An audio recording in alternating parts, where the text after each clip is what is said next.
చంద్రుడిని మాట రాక చూస్తున్నా వరస కాని బంధుని చొరవ చేసి అంటున్నా ఇంకెప్పుడు ఒంటరినని అనరాదని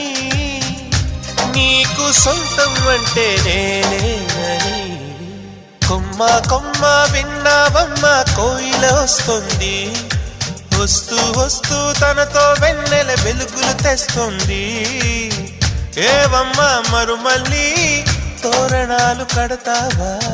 చిలకమ్మ ఎదురేగి స్వాగతాలు చెబుతావా